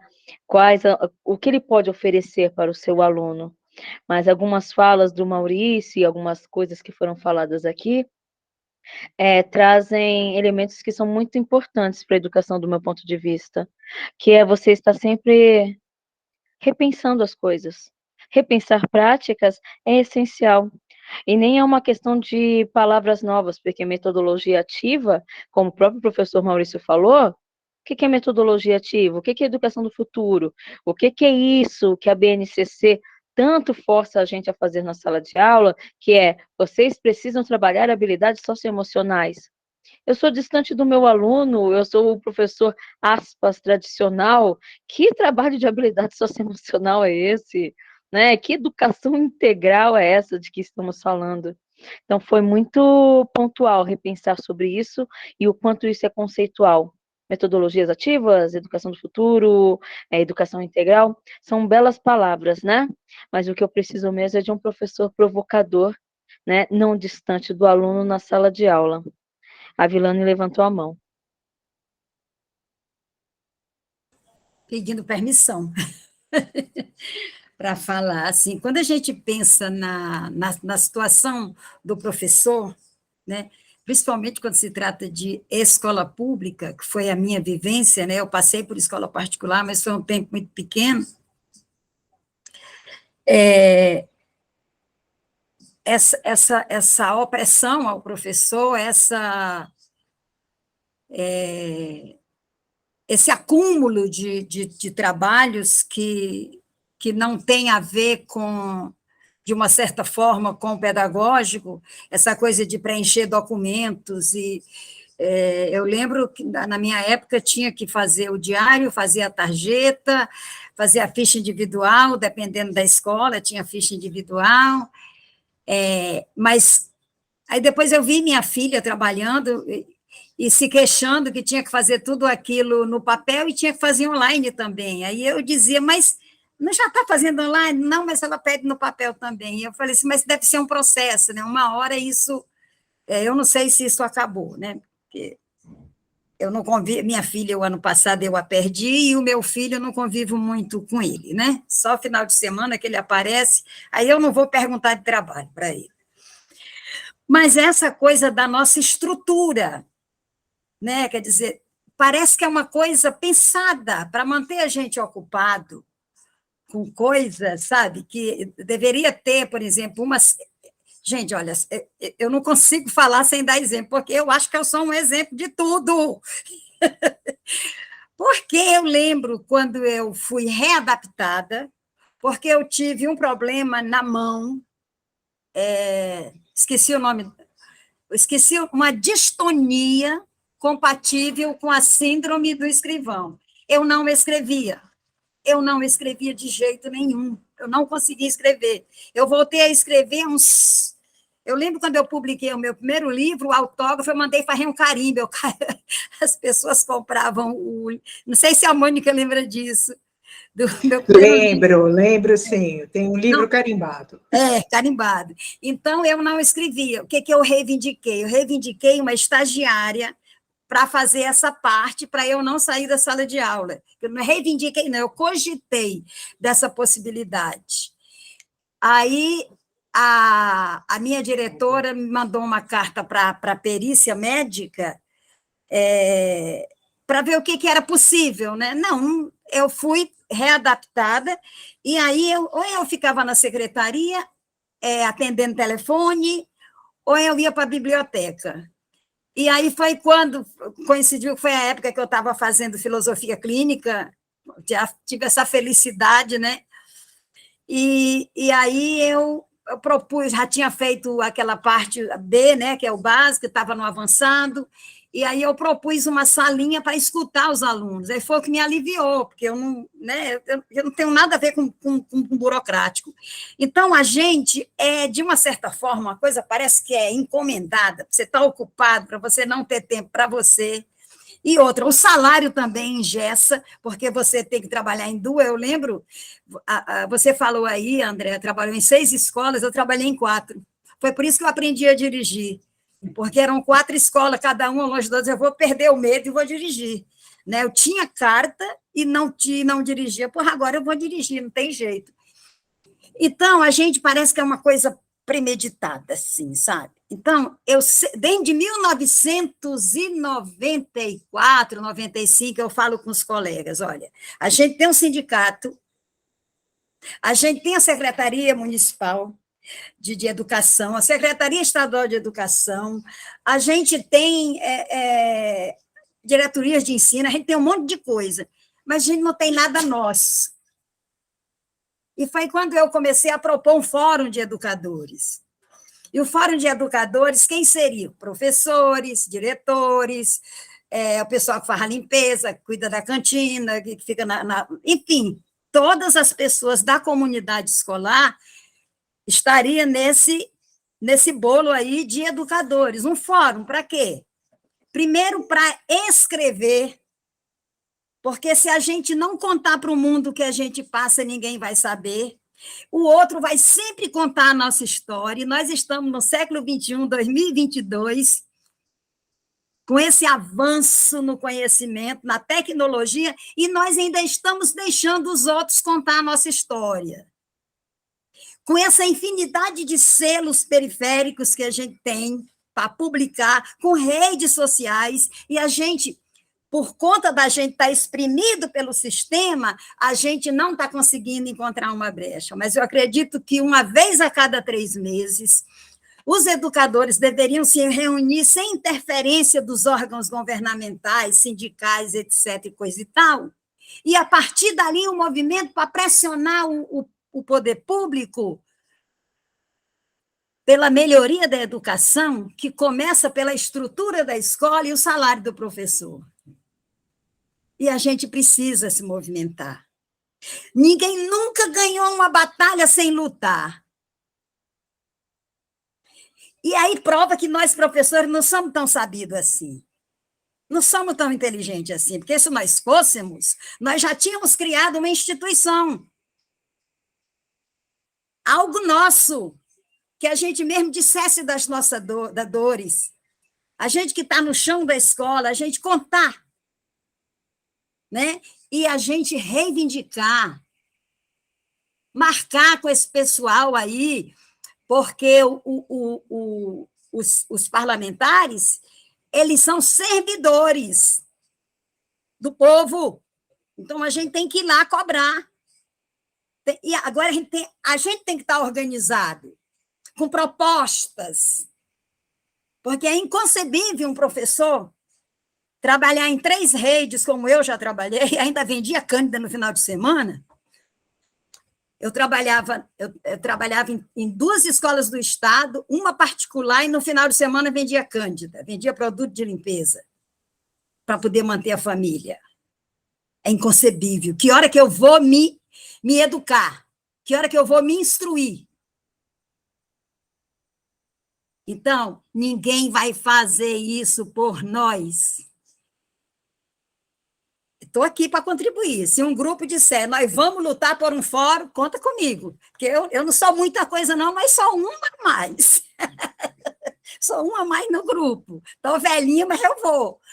É isso, gente. A gente precisa subversão, a gente precisa se rebelar, a gente precisa brigar, ninguém vai fazer isso por nós.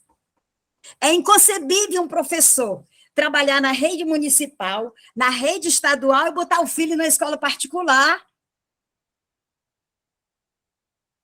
Oh, meu Deus do céu, aqui serve para eu ganhar meu pão, mas não serve para educar meu filho. Tem alguma coisa errada? Tem alguma coisa errada. Né? Ou a gente se mexe. Agora, eu queria falar com o Cauê, que eu entendi ele quando ele disse que precisava se encontrar. É porque a gente está tão perdido que a gente tem que ter um norte para poder pensar. Né? Eu entendi você, Cauê, perfeitamente. Desculpa, gente, mas a sugestão aqui é que se crie um fórum. Quem sabe a Filoquizar não pode iniciar. Eu já dei essa ideia para o pessoal do CAPES, já dei essa ideia para grupo de professores, já dei para a ONG, já dei para coletivos culturais. Ninguém me escuta. Acho que é porque eu sou velhinha. A gente precisa fazer alguma coisa, só a gente vai dizer. Gente, não tem aqueles movimentos, as Mães de Maio, tem tantos movimentos. Por que não tem um movimento de educadores? Mas é assim, porque a gente vai para a rua lutar por salário. O salário é muito pouco, gente, para a gente lutar. É muito pouco. A gente tem que lutar pelo todo. Quando você luta pela escola com estrutura, porque essa escola integral é para inglês ver, André. O bichinho passa o dia todo. Tem uma piscina? Tem quadras? Tem jogos diferenciados? E como é que você bota um indivíduo adolescente o dia 8 horas ali dentro, sabe? Privado do convívio da família, de um bate-bola na rua. Ai, porque a rua é perigosa. É perigosa porque a gente não luta para melhorar a rua, porque a rua é o melhor lugar do mundo. Né? A rua é a extensão da nossa casa, é lá que eu quero estar. Eu fazia carreata na rua, teatro na rua, cordel na rua, enfim, fazia tudo na rua. Parei um pouquinho agora, porque os filhos me seguram. Mas aí, a pandemia também botou para dentro de casa. Mas, assim, eu sou a favor de que a gente comece a brigar não só por salário, mas que a gente reivindique dignidade de trabalhar numa escola só, para se dedicar, e que o argumento é, além do nosso bem-estar, é aquilo que vai reverberar para a nação, porque essas crianças que nós estamos aprendendo com elas e elas conosco, essa construção de conhecimento não é para nós, é para a sociedade. A gente está fazendo uma mediação aí, quando a gente começar a lutar, a gente está lutando pela nação. É pela nação, porque são eles que vão reger a nação. Né? No futuro, se é que vai existir futuro. Ai, gente, desculpa. Falarei bem brevemente, né, porque, na verdade, o horário se estendeu um pouco mais, né. Já vou agradecer a professora Mônica por esse espaço. Eu acho muito importante sempre falar sobre educação. Eu sempre busco os pares, né, para discutir sobre isso. Eu me deparo há alguns anos, né, na educação, onde eu tenho muita dificuldade em abrir espaços de diálogos honestos e abertos com os professores, não só com os professores, mas com a gestão também. Eu me encontro hoje numa estrutura bem engessada, não que aquilo que a Vilane tenha falado não faça sentido, perceber que eu saí da palmatória para hoje ter abertura de ter projetos como Poesia Marginal. Sim, há uma diferença, com certeza, mas eu ainda acho que falta muito de reflexão crítica acerca das práticas nossas, né, diárias, e eu fecho agradecendo ao professor Cauê, a Solange, ao professor Maurício Teodoro.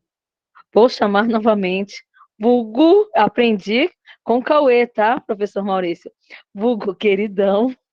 E vou fechar, o professor Maurício quer falar, mas antes já vou dar a minha fala de fechamento, perguntando para o Cauê e para o professor Maurício se vocês tivessem que descrever a educação hoje, como vocês descreveriam? O que ela é para vocês?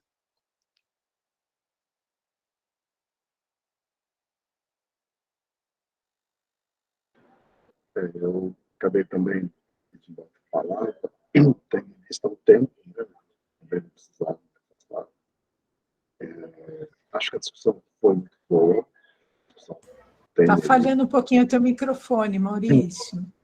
Vocês ouvem melhor agora? Eu disse que eu pedi a fala, tendo em vista também a questão do tempo, né? Vou precisar fazer parte aqui do tempo. Mas o que mais eu gostaria realmente de também pôr, né, aqui, acredito que a falta de norte é muito importante. Eu vou reiterar essa questão. Eu acho que a gente precisa se perder, precisa mesmo se perder. E não precisa ter um norte, porque justamente a gente busca diferentes caminhos. Buscar diferentes caminhos parece ser muito importante. Do ponto de vista da educação, o processo sempre foi. Eu pensava num tempo, a professora Maria falava, a Maria falava, nós sempre tivemos questões educacionais que passam por essas angústias que a gente está trazendo aqui. Isso sempre aconteceu. Né? Especialmente quando a educação não é vista como um capital humano, né? Um capital cultural. À medida que a educação não é vista como um capital humano, um capital cultural, ela acaba sendo desvalorizada, especialmente professores e professoras. Então, eu entendo que esse espaço que nós tivemos hoje são 2 horas de conversa, com envolvimento de todos, verdadeiramente, comprometimento de todos, isso faz diferença. Isso é uma organização. Né? Certamente a gente sai daqui diferente do que entrou. Né? E os alunos que, por acaso, tenham passado por aqui, hoje, não estou nem dizendo os que participaram do livro, eles sairão diferentes. Serão diferentes. Né? Então, do ponto de vista do que eu entendo hoje, né, como mais interessante de refletir sobre aquilo que é a realidade, entendendo que realidade não existe. Né? É a ideia da complexidade, é a ideia do micro gerando alterações no macro. Então, eu entendo que esse espaço que nós tivemos aqui, não temos noção, eu não tenho, não sei se alguém tem, mas eu não tenho noção de onde isso poderá chegar. Então, eu acredito que essa organização, com 10, considerando os outros que já passaram por aqui, 12, 14 pessoas, vai ter o seu impacto, né, sobre uma realidade, entre aspas, que nós desconhecemos. E isso é muito interessante. Quero agradecer a oportunidade, quero agradecer por ter conversado com pessoas que consideram a educação verdadeiramente importante. E me coloco à disposição para outros momentos que vocês entenderem. Boa noite a todos e todas.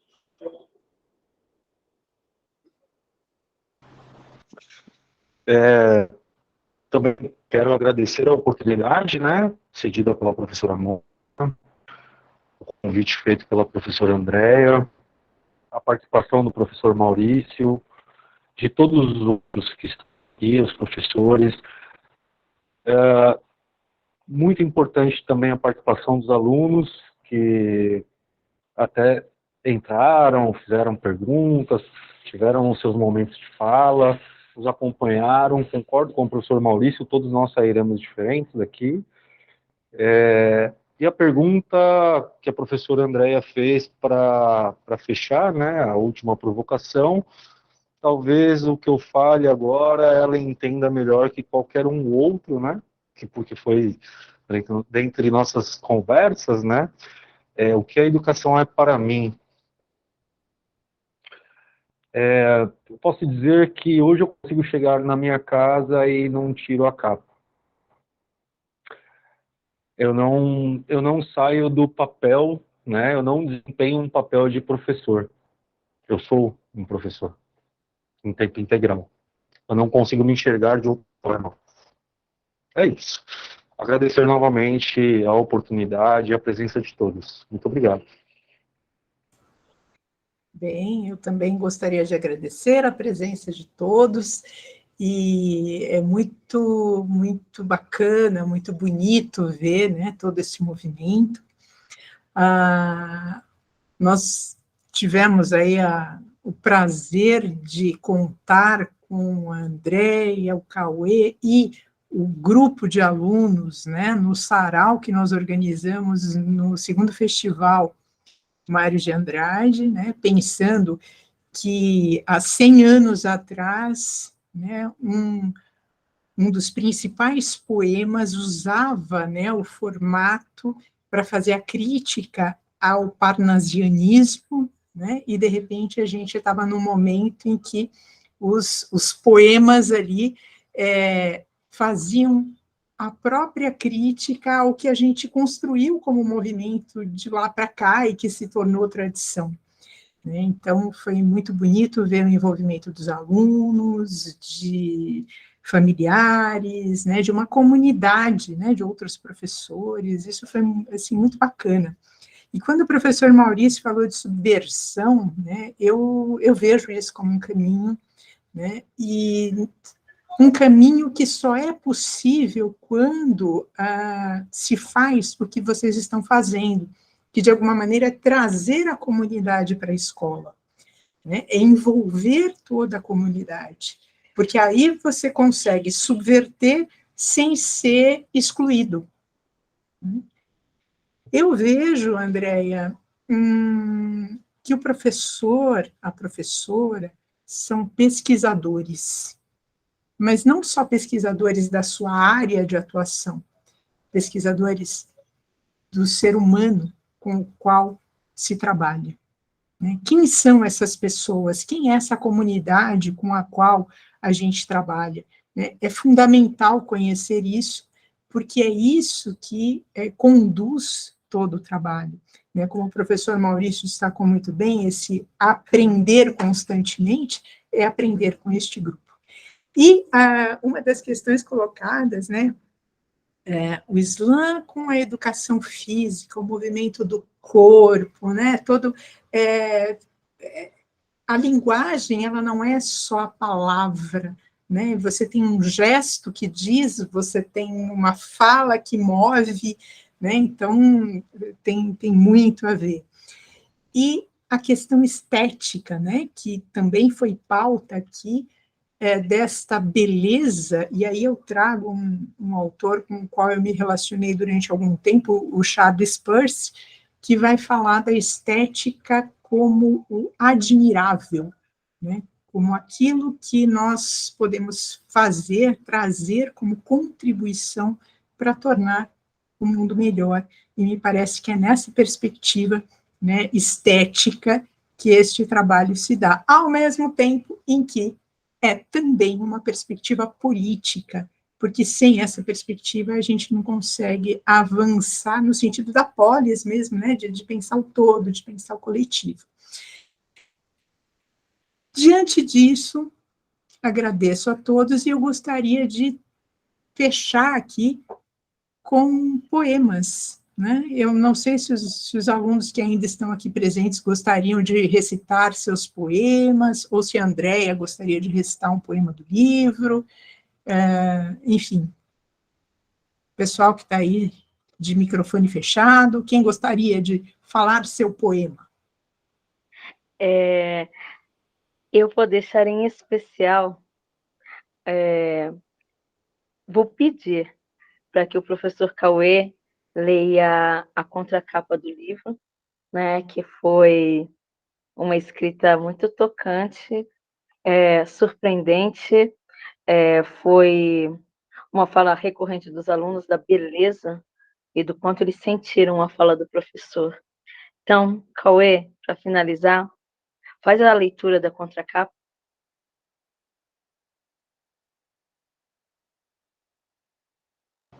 André, eu só peço um minuto, que eu tô sem ele em mãos aqui, só um instante. Vou ver se eu consigo ter o acesso aqui. Não saberei falar sem estar com ele.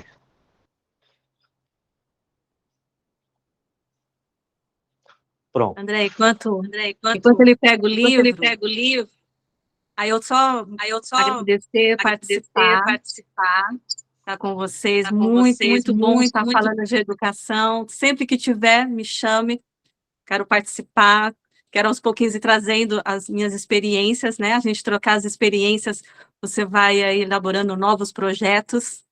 Então, prazer te ver, prazer ver a professora Mônica, prazer conhecer os seus colegas. E até a próxima. Vou ficar aqui aguardando para ver a leitura do poema. Posso? Acho que eu encontrei. Meu corpo sente, minhas pernas tremem, minha boca seca. Lembrar-me de cada momento experimentado durante as vivências junto aos alunos, sentir a verdade, a dor e o desejo de vida expressados em rimas e poesias, me remetem ao mundo de sensações jamais experimentadas. Gostaria aqui de expressar em palavras aquilo que sinto em relação ao Islã, mas não é uma questão simples. É preciso libertar-se dos medos engendrados ante ao preconceito da fala marginalizada. Talvez se houvesse a possibilidade da minha existência transcender as gerações, quem sabe houvesse mais professores que amam pessoas, amam a liberdade de pensar e se expressar, minha história poderia ter sido outra. São simples palavras de agradecimento a todos aqueles que me proporcionaram a experiência recente com poesia marginal. Gratidão a todos os alunos poetas e à professora Andréia Kubota, idealizadora do projeto Islã na Escola Hiroshima. Meu corpo dança, minhas pernas estão leves e as palavras não se calarão de minha boca. Lindo. Quando eu li o texto a primeira vez, eu pensei, nossa, ele é perfeito no livro. Estou abrindo aqui, eu vou ler uma poesia, como o Raimundo pediu. A história da poesia marginal na escola também tem a ver com a minha história. Como eu disse no encontro Mário de Andrade, eu era uma escritora que não entendia que fazia poesia. Então eu vou ler uma que eu chamei de Salvador. Ser invisível, pois nada mais é plausível.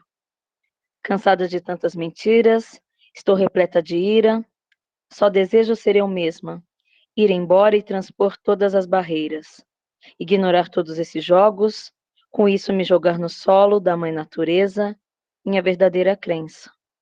andar descalça, estar pura de alma, abraçar você com calma, respeitar aquilo que eu sou, desenvolver o verdadeiro amor por aquilo que eu sou, deixar de ter medo das minhas fraquezas e aceitar que a vida é incerteza.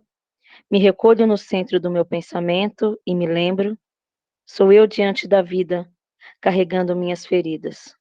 E agora, tirando os véus dos olhos, sem remorso, morro para a ilusão de um mundo vazio e retorno ao meu eu divino, que está em todo o sorriso que plantei no meu caminho.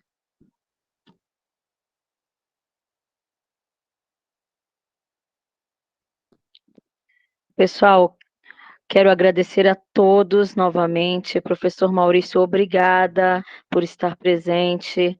Eu sei que sou uma pessoa falante e que inicialmente eu disse, é 1 hora, porque eu engano as pessoas, né? Vai ser só 1 hora, né? Mas não dá para falar sobre um tema como esse e a gente parar no meio, né, de uma reflexão. Agradeço muito. Professor Cauê, professor Maurício, Sol, Vilane, todos os alunos presentes. Raimundo, te adoro. Professora Mônica, muito obrigada por tudo sempre, sempre. E espero que venham mais, que essa seja só a primeira. Certamente. Muito obrigada a todos. E vamos combinar os próximos, né? Quem sabe a gente consegue, a partir daí, estabelecer esse fórum que a Vilane está propondo, né? E eu já deixo o convite para o nosso grupo. A gente tem um grupo de estudos, filosofia e educação. A gente se reúne uma vez por mês. Nosso último encontro do ano vai ser no final do mês de novembro, né? No último sábado, fechando aí os nossos trabalhos. Estudamos no ano anterior, Paulo Freire, e neste ano estamos trabalhando com Rancière, que tem tudo a ver aí com essa história que a Vilane contou para a gente também, né? Enfim, fica o convite, né? Quem tiver interesse é só entrar em contato depois. Mônica, deixa eu ler um poema que eu escrevi dia 23. Vá! Escrevi dia 23 de outubro. No curso da vida, desassossegada entre os parâmetros dos costumes e a independência da realidade que alheia a tudo se move, ignorando meu distanciamento de mim e do mundo que ironicamente me acolhe no curso da vida a escoar vivências e a cintilar pensamentos que acionam os motores dos veículos que trafegam longas e misteriosas estradas da vida, a traficar razão e emoção nas sensações e abstrações de enigmáticos desdobramentos. E a vida numa rígida rotina, perpetuando em vigília a razão no ativo passatempo de conexões no eterno faz de conta, entre a autonomia e a ambiguidade da vida, onde o existente se encontra ao mesmo tempo à parte e no todo. Obrigada.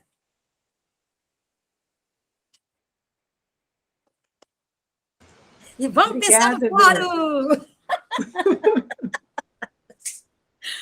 É isso. Muito obrigada a todos e até uma próxima. Até uma próxima. Tchau, tchau, gente. Muito obrigada. Obrigada. Tchau, tchau. O pai vai. Tchau.